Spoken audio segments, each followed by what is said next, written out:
Flyer. Miren cómo se llama. El desertor se llama la palabra.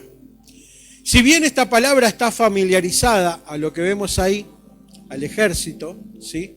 Y aquellos que tienen familia dentro de las fuerzas armadas, como en mi caso, yo particularmente tengo mi padrino. Mi padrino es un veterano de Malvinas, viajó a Malvinas, estuvo combatiendo en Malvinas, él, su hermano también. Y mi padrino también, luego de volver de Malvinas, fue casco azul de la ONU, estuvo en Croacia, entonces tiene muchas historias para contar. Mi padrino vive en el sur, no lo veo muy seguido, mi padrino Ricardito. Pero él formó desde chico, formó filas en el ejército, hizo carrera y el día de hoy creo que ya está jubilado, sí, ya está jubilado con un gran cargo, porque no cualquiera iba como casco azul a la ONU, ¿no? Iban los mejores, tuvo que hacer un montón de cosas para poder calificar para ir. Entonces él solía contar las historias, yo me acuerdo que era chico y él venía siempre de visita y yo lo esperaba contento, siempre me traía los mejores regalos, eran los de mi padrino. Y siempre que venía de visita a casa empezaba a contar historias acerca del ejército. Y empezó a contar un día delante de mi abuelo, empezó a contar la historia de uno que se había convertido en el desertor.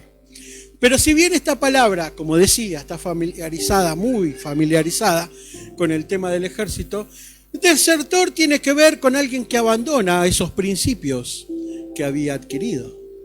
Entonces, en la palabra de Dios encontramos al apóstol Pablo dando ilustración una ilustración muy común.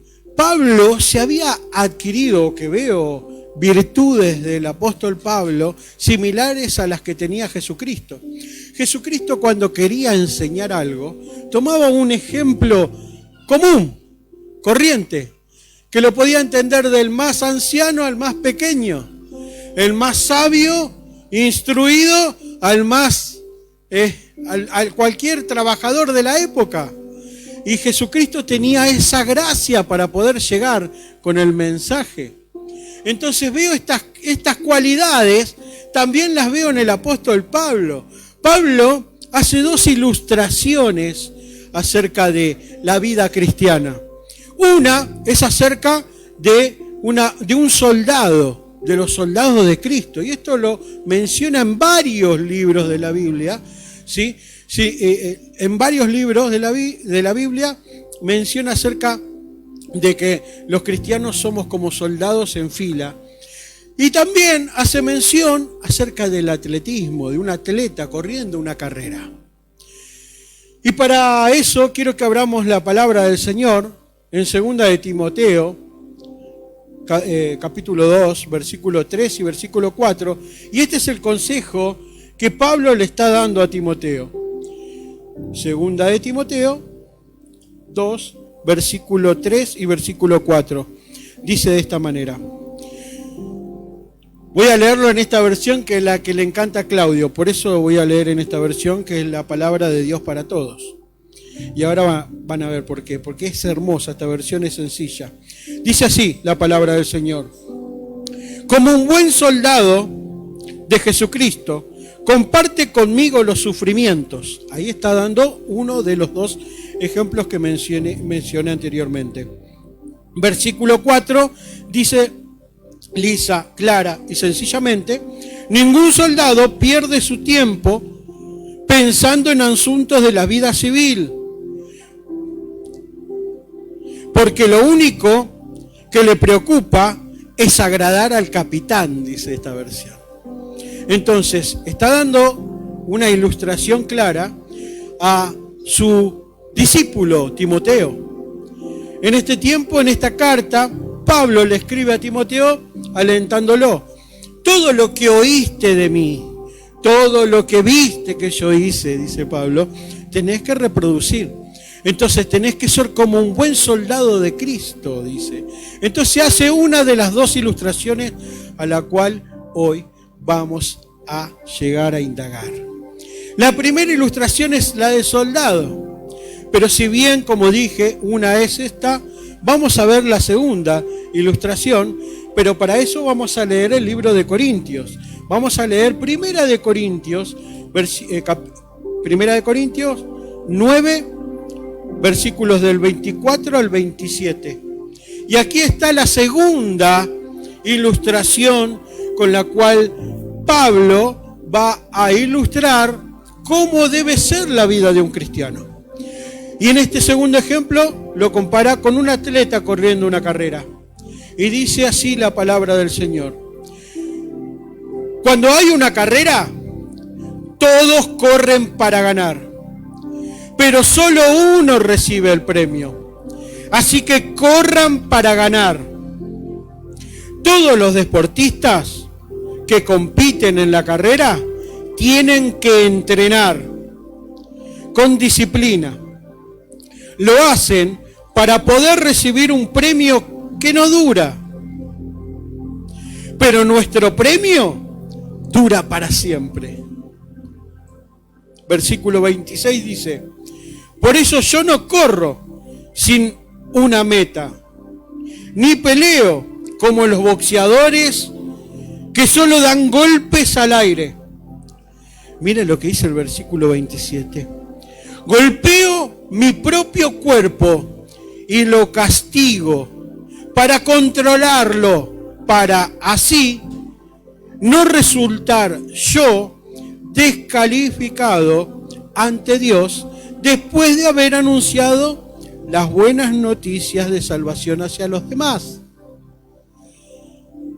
Hay mucha riqueza en estos versículos. El primer versículo que Pablo le ilustra a Timoteo es acerca de aquel soldado que no se enrieda en la vida civil. Sin embargo, en estos segundos textos que acabamos de leer, Pablo ilustra acerca de aquel corredor que corre la carrera y da una especie de características singulares para correr una carrera. Pero antes de esto, quiero decirte por qué Pablo estaba poniendo este ejemplo tan particular. Así como recién comenzaba diciendo de que Jesucristo tenía esas cosas de buscar ejemplos prácticos, ¿por qué Pablo estaba hablando de un corredor, una carrera? Porque se lo estaba diciendo a la iglesia de Corinto. En la iglesia de Corinto era conocida en aquel tiempo porque se hacían los juegos hítmicos, que son los segundos juegos en importancia y similitud a los Juegos Olímpicos que todos conocemos. Entonces en el mundo eran conocidos al nivel casi como los Juegos Olímpicos, los Juegos Hítmicos. ¿Y dónde se hacían? En Corinto. Entonces cada 2 años se hacían competencias de diferentes disciplinas y entre una de ellas las carreras. Entonces estas son las cosas que me encantan, las cosas prácticas que agarran cotidianas para enseñarte algo con tanta profundidad espiritual. Esto es una de las virtudes que tenía Pablo como las que tenía Jesucristo. Entonces, en estos textos que acabamos de leer, ¿recuerdan lo que siempre dice el pastor? Nos enseña que la vida cristiana es una carrera de resistencia, dice el pastor. Bien, perseverancia también, pero si bien la palabra justa que siempre dice el pastor, de resistencia, porque no es el que corre más rápido, sino que aquel que llega a la meta. No es la velocidad que tengas, es que todos podamos llegar a la meta. Entonces Pablo está ilustrando esto. Pablo dice que esa carrera de resistencia nos enseña varias cosas a través de estos textos. Puse algunas. Lo primero que dice Pablo es que debemos poner los ojos en la meta.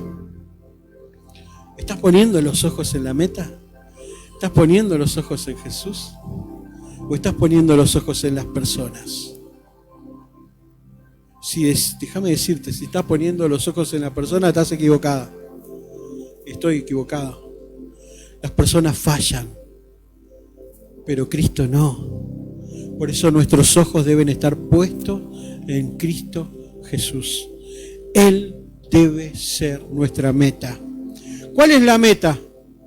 Dice aquí la palabra del Señor.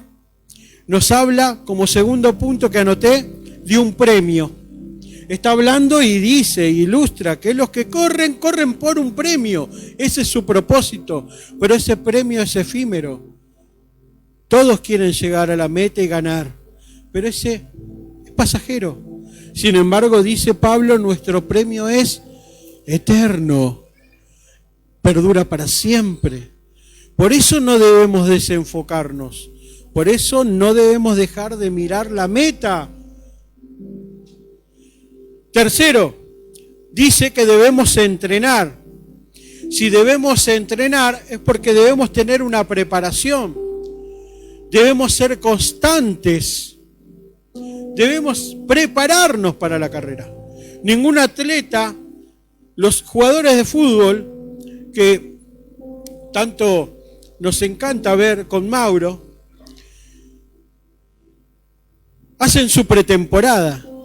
Los jugadores de fútbol que hacen su pretemporada porque es la puesta a punto, la preparación para luego, dice que aquellos que hacen una buena pretemporada se ve reflejado durante todo el año de competencia.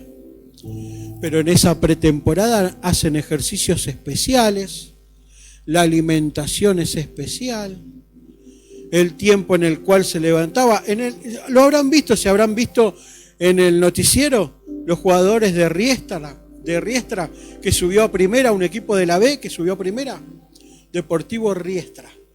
Los llevaban a la playa a entrenar. Y dice que mientras estaban los pibes en el boliche, 3 de la mañana, se veía a los jugadores de Riestra corriendo por toda la playa. Y esto le causaba curiosidad a los periodistas, ¿no? Por eso empezaron a hacer la nota y a hacerse popular. ¿Qué estaban haciendo? Se estaban preparando estaban en el tiempo de entrenamiento, el tiempo de dedicación.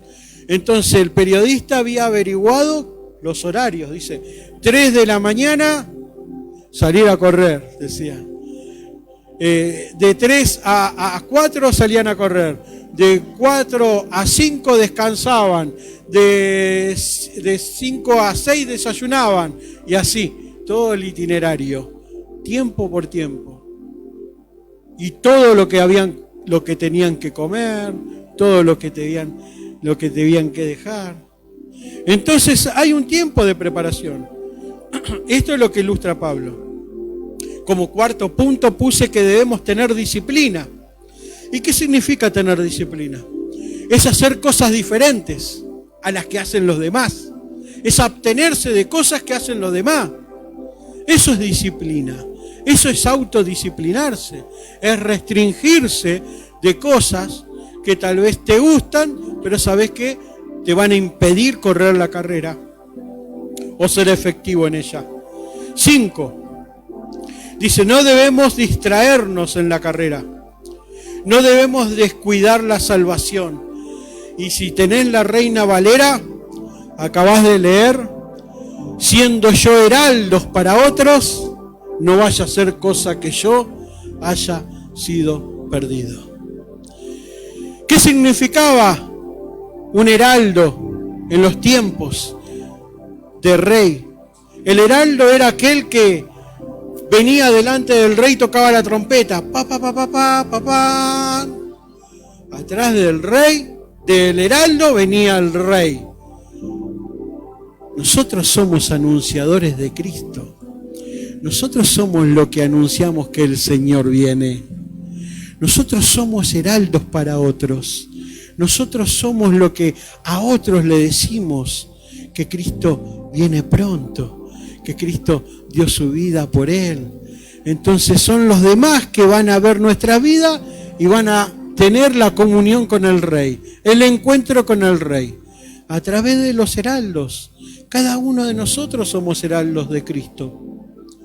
Entonces Pablo dice ahí, en la palabra de Dios, no siendo yo heraldo para otro, vaya a perder yo mi propia vida.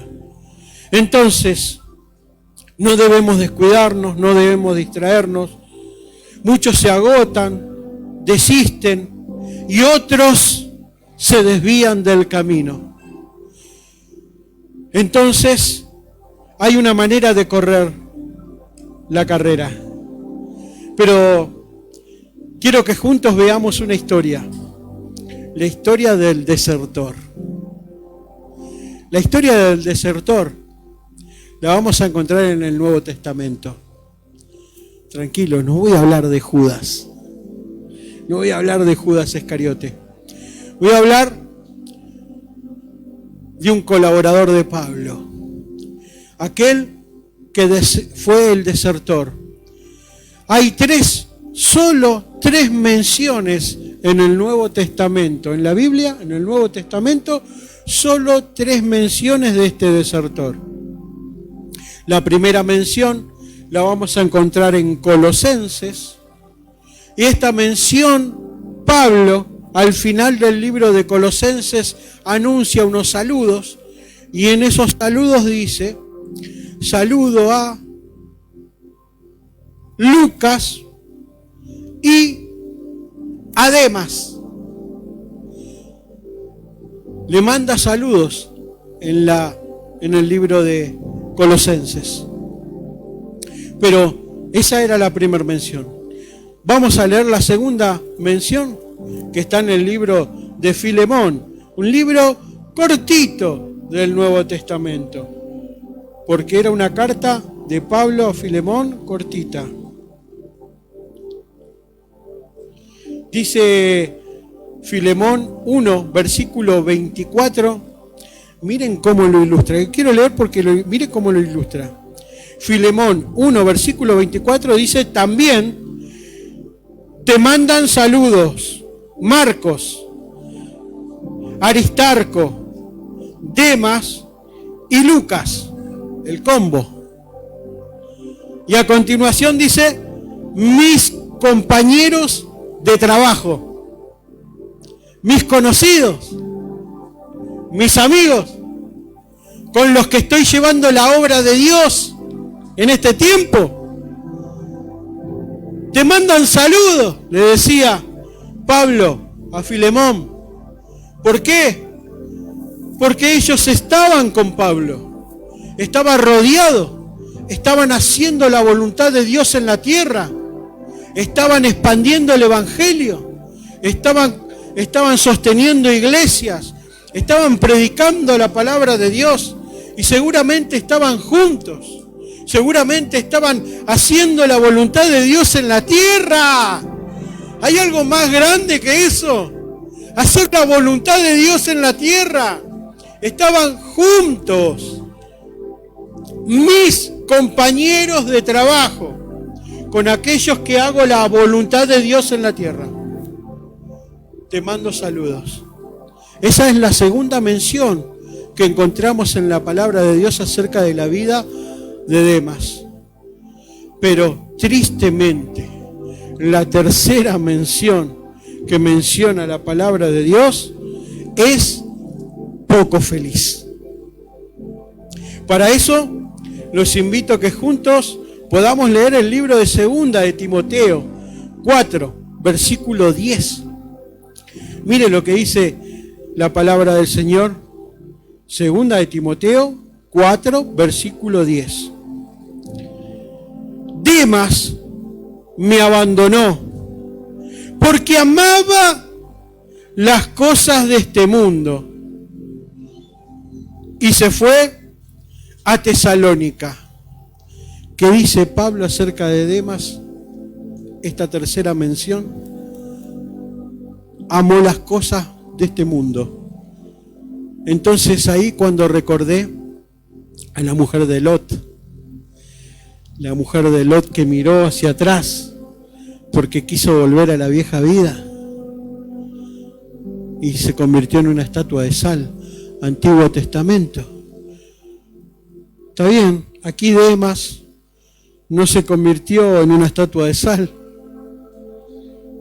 porque la gracia de Cristo estaba vigente y está vigente el Nuevo Testamento. Pero Dios quiera que en los últimos minutos de su vida Demas se haya vuelto a Dios. Pero lo que declara la palabra del Señor a mí me enseña mucho acerca de que debemos tener cuidado de no ser los desertores. Los desertores son aquellos que dejan de correr la carrera. Los desertores son aquellos que deciden dejar las filas del Señor. Ahora, tal vez me pregunto yo, y empecé a reflexionar, ¿habrá sido de un día para el otro? Tal vez sí, tal vez no lo sé. Pero la palabra del Señor a mí me enseña que hay un fuego interior en cada uno de nosotros. Y somos nosotros los encargados de avivarlo. Y tal vez Demas dejó de orar, tal vez Demas dejó de congregar, tal vez Demas se fue apagando de a poquito. Y es ahí cuando empezás a amar más al mundo o a extrañar las cosas que hacías antes. Y tu vida empieza a causar peligro, a correr peligro. Es ahí cuando tu vida corre peligro. Cuando empezás a pensar en la vieja vida y en las cosas que hacías antes. Y tal vez si te encontraste en este último tiempo teniendo actitudes que tenías en aquella vieja vida, déjame decirte que la palabra del Señor hoy nos alerta absolutamente a todos. Pero quiero que juntos entendamos a Demas. Por más que no esté la historia completa, hay un versículo que me llamó mucho la atención acerca de cómo dejar de correr la carrera. Quiero que leamos juntos el libro de Gálatas. Y ahora van a entender por qué me encantó esta versión. Gálatas 5, versículos 7 al 9. Dice así la palabra del Señor. Ustedes corrían muy bien. ¿Quién los convenció de no seguir corriendo por el camino verdadero? Eso no viene de Dios. ¿Quién los eligió? Ojo, solo un poco de levadura fermenta toda la masa. Solo un poquito de pecado. Solo un poquito de pecado.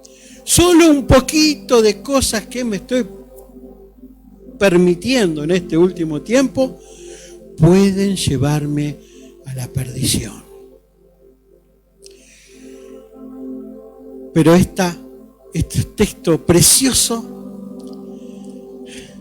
comienza diciendo: ustedes corrían muy bien. Ustedes corrían muy bien. ¿Quién los convenció de dejar de correr el camino verdadero? Entonces el día de hoy quiero preguntarme, ¿quién te convenció?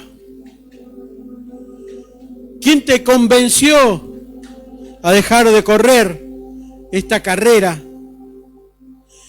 ¿Quién te convenció a dejar de servir como servías antes?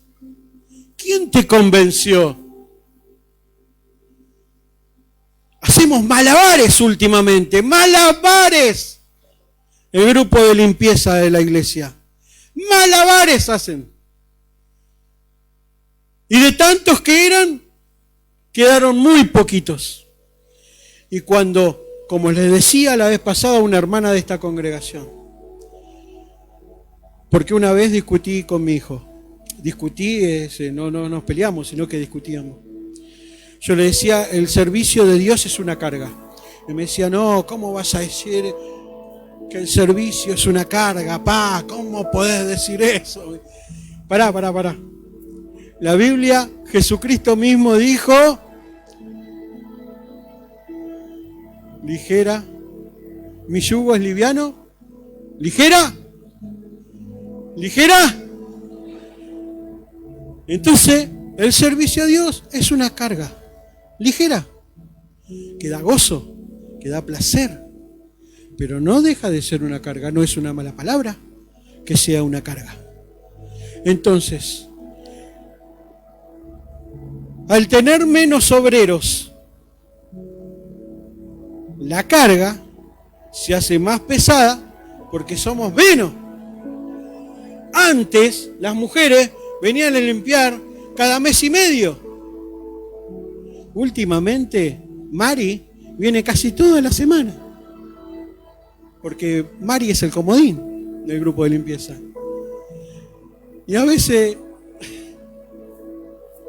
hay que hacerlo. Pero muchas veces nos autoconvencemos de cosas. Nos autoconvencemos de cosas equivocadas. Entonces la pregunta es, ¿quién te convenció a dejar de servir? No, porque yo antes, cuando recién me convertí, no sabés lo que era un Claudito cualquiera. Vivía dentro de la iglesia. Y ahora no, viste, estoy cansado. Y sí, es verano y quiero tener mis vacaciones. Y bueno, me voy a empezar. Vamos, muchachos. Vamos. ¿Quién nos convenció? ¿Quién nos convenció? Nos autoconvencemos de cosas que no son. Y ahora voy a tomar, así como el ejemplo de Demas, que fue el desertor, vamos a tomar otro ejemplo del Antiguo Testamento. Pero quiero hacer hincapié en quién nos convenció. ¿Quién nos convenció a dejar de correr esta carrera? ¿Quién nos convenció a dejar de servir? ¿Quién nos convenció a dejar de consagrarnos? Nos autoconvencemos hasta de eso. Y me incluyo dentro de la bolsa, bueno, no pasa nada, esto, lo que estoy mirando, no pasa nada. Es una película muy violenta, pero no pasa nada. Nos autoconvencemos. Entonces, ¿quién nos convenció de dejarnos de consagrar? ¿Quién nos convenció a dejar de orar? Pero estoy cansado. Todo el día trabajé, estoy cansado. Nos autoconvencemos muchas veces. ¿Y sabes qué? Mientras estás trabajando, tranquilamente podés estar orando. Tranquilamente podés estar en comunión con Dios. Tranquilamente, en todo tiempo. Entonces, ¿quién te convenció a dejar de congregar? Muchos dicen, no, pero yo busco a Dios en casa, te dicen. Y esto se vio mucho con la pandemia. No, yo a través de online, no pasa nada. Si yo leo, si yo oro, no es lo mismo. Esta iglesia necesita de tus dones. Entonces no es lo mismo que no congregues. No te dé lo mismo congregar o no congregar. Porque los dones que Dios te dio son para beneficio de la iglesia, no para beneficio propio. La palabra del Señor dice que cuando uno ora en lengua, se autobeneficia personalmente. Pero los dones de poder servir al prójimo, de poder hacer cosas, bendicen la iglesia. Bendicen al cuerpo de Cristo, porque no todos somos iguales, porque Dios te dio dones a vos que no me dio a mí. Y yo los necesito. No podés quedarte y decir, me da lo mismo. No, leo la Biblia, mi casa es lo mismo. No. La iglesia necesita. Y cuando entiendan, los hijos de Dios, entiendan que esto es una falta también delante de Dios. Porque cuando Jesús enseñaba acerca de los talentos y los dones que enterraron, muchos dejamos de tomar en cuenta que, pero no congregar, no compartir el don que Dios puso en mí. Si yo no lo comparto, dejo de ser de bendición para otros. Y eso es ocultar tu don, enterrarlo. Eso es ocultar, enterrar tu don. Entonces Dios te está alertando, nos está alertando a todos el día de hoy. Entonces, ¿de quién te convenció a dejar de diezmar? ¿Quién te convenció a dejar de diezmar? No me alcanza. ¿Quién te convenció? Que los tiempos son difíciles. ¿Quién te convenció? Te has convencido. ¿Quién te convenció a dejar la santidad? ¿Quién te convenció a dejar de honrar a los siervos de Dios? ¿Quién te convenció? Pero son hombres. Está bien, son hombres, sí, es cierto. Pero la Biblia a mí me enseña que hay que honrarlo. ¿Quién te convenció a dejar de hacerlo? ¿Quién te convenció a no dejarte disciplinar? ¿O cada vez que te quieren corregir te escapás? ¿Quién te convenció? No quiero agregar más a la lista, y hay mucho más. Pero muchas veces la palabra del Señor, como leímos recién, ustedes corrían muy bien. ¿Quién los convenció a dejar de seguir corriendo? ¿Quién te convenció?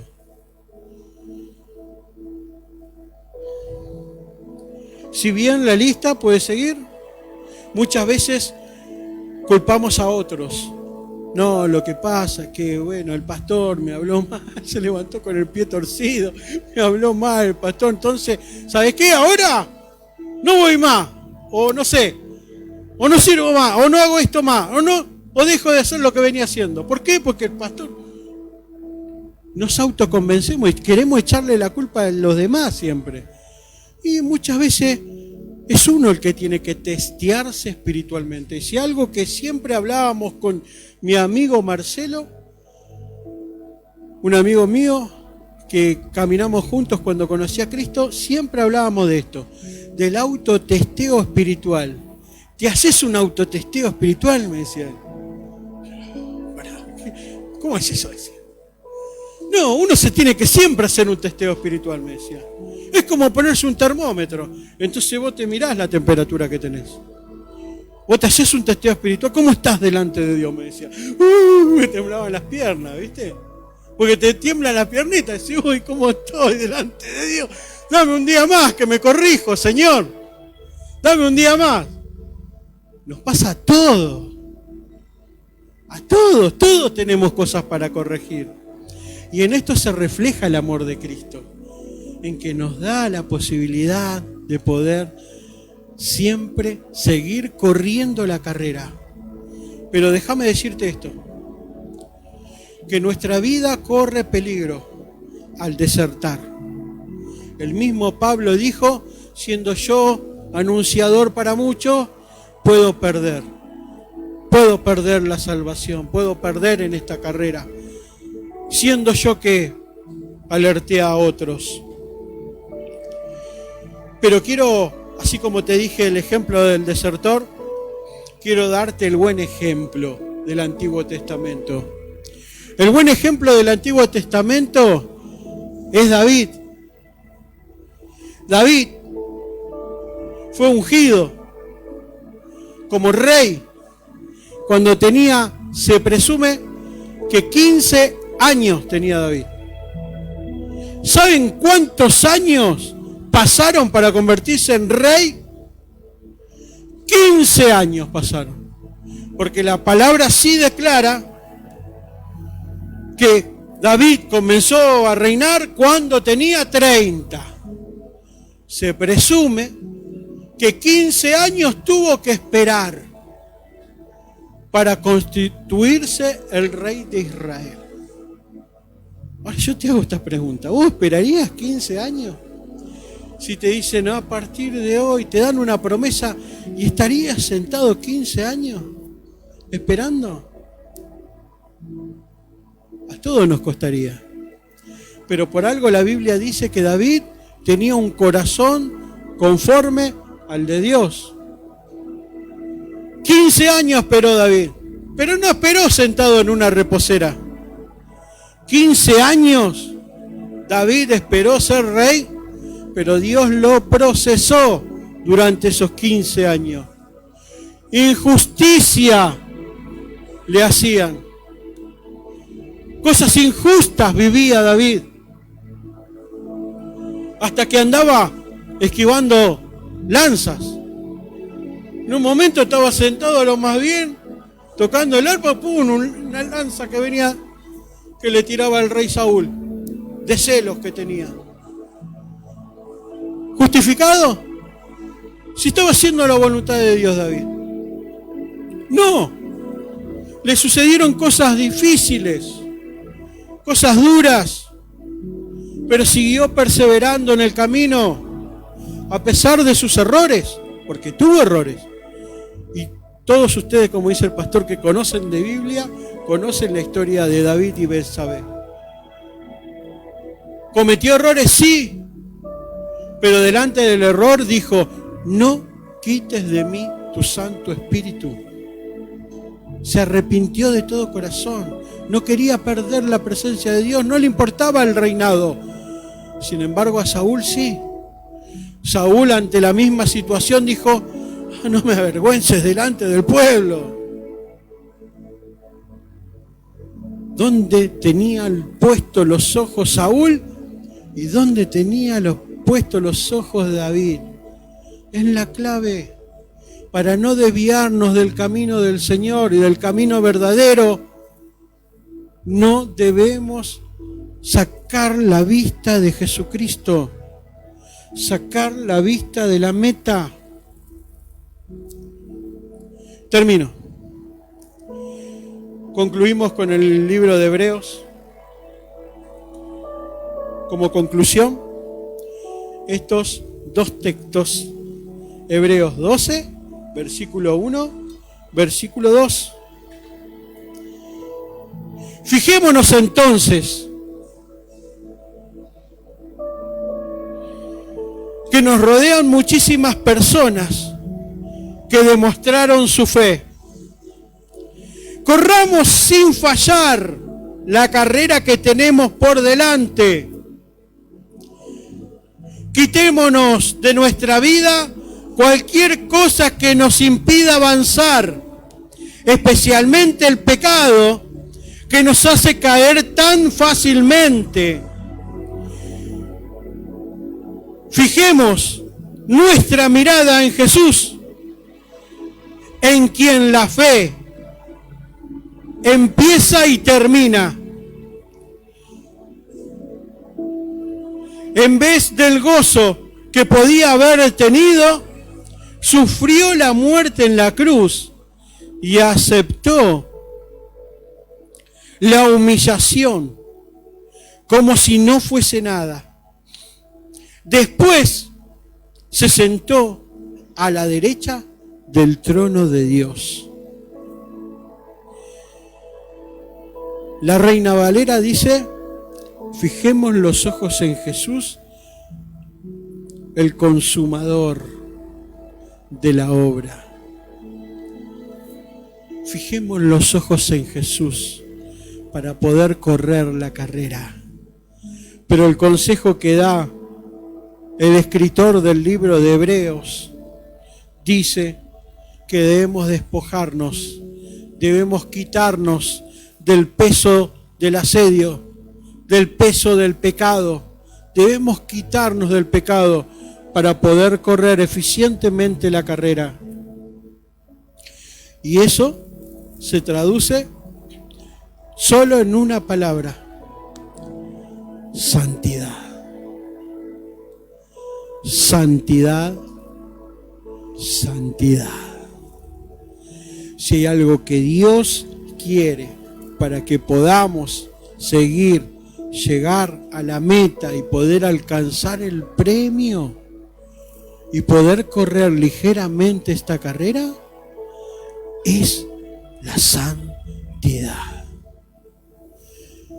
Porque Cristo dice, su preciosa palabra, dice: sean santos como yo soy santo.